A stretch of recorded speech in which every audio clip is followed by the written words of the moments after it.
Bismillahirrahmanirrahim. Assalamualaikum warahmatullahi wabarakatuh. Hadirin bapak-bapak, ibu-ibu, adik-adik, santriawan santriawati yang dirahmati Allah Subhanahu wa taala. Pada kesempatan ini saya akan menyampaikan tentang 7 resep hidup sehat. Beberapa pertemuan sudah dijelaskan, ada yang sampai nomor 3 dan sampai nomor 6. 7 resep hidup sehat yang ketujuh yaitu adalah zikir. Zikrullah, berzikir kepada Allah Subhanahu wa taala. Yang sudah dijelaskan resep hidup sehat itu menurut Islam. Yang pertama adalah kita berolahraga, menggerakkan badan kita. Yang kedua, kita rajin menjalankan ibadah sholat fardu dan sebagian sholat-sholat sunnah. Karena sholat sunnah itu banyak sekali, kita laksanakan yang kita mampu. Berikutnya adalah setelah sholat kita membaca Al-Quran. Yang ketiga. Kemudian yang keempat, kita menjalankan ibadah puasa. Kita berpuasa kepada Allah Subhanahu wa taala. Yang kelima adalah kita bersedekah. Yang keenamnya adalah kita bersolawat pada Nabi. Dan yang ketujuh adalah zikrullah, zikir kepada Allah Subhanahu wa taala. Disebutkan dalam surat Ar-Ra'du ayat 28 ya. Itu bahasanya ala bidzikrillahi tatma'innul qulub. Sesungguhnya dengan zikir, menyebut asma Allah, maka hati kan menjadi tenang. Berzikir yang biasa diwariskan oleh Rasulullah adalah ada zikir yang disebut zikir jahar, zikir yang bersuara, ada zikir khofi, zikir yang di dalam hati yang tidak bersuara. Dulu guru mengajarkan waktu saya pesantren, zikir jahar itu termasuk bacaan-bacaan yang biasa oleh Rasulullah. Astagfirullahaladzim. Kemudian beliau menyebutkan la ilaha illallah wahdahu la syarikalah, lahul mulku wa lahul hamdu yuhyi wa yumiitu wa ala kulli syai'in qadir.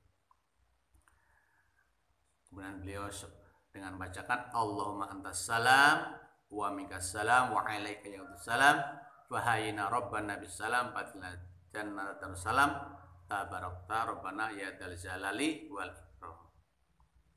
Juga dikir-dikir yang disebut dengan dikir ringan, seperti kita bertasbih dengan subhanallah.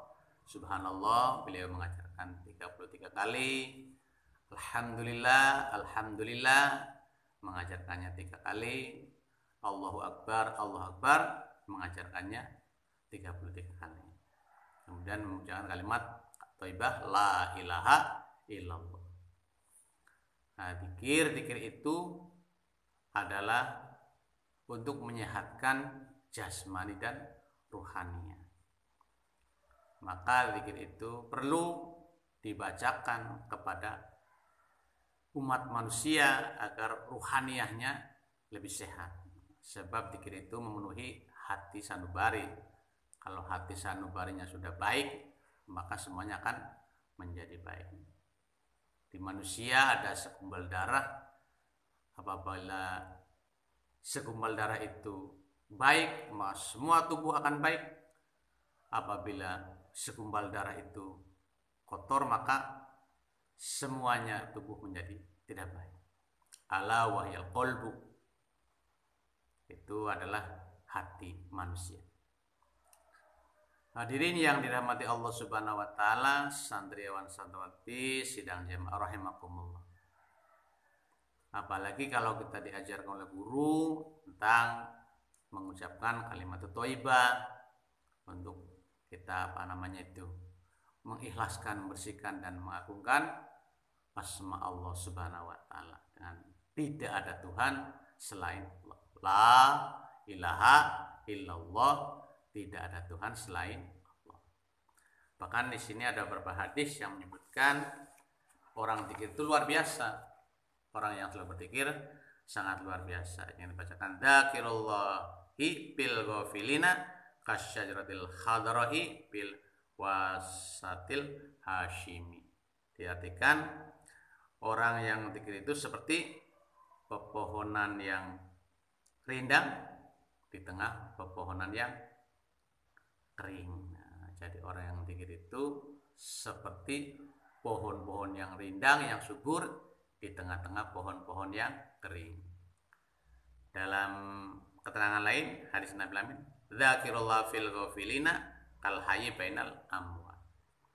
Orang yang berzikir itu seperti apa? Yang hidup di tengah-tengah yang mati. Nah, luar biasa. Kalau hidup berarti sehat. Hadirin yang dirahmati Allah Subhanahu wa taala, mudah-mudahan kita selalu terus mengingatkan kita dengan tabungan sehat kita dunia akhirat. Nah, jadi kita mencoba selalu berolahraga walaupun sedikit, hanya mungkin beberapa menit dengan gerakan-gerakan tubuh. Selanjutnya kita membaca Al-Quran di pagi hari, di siang hari, di sore hari, atau di malam hari. Dan makanya kita latihan zikrullah dengan baca Al-Quran.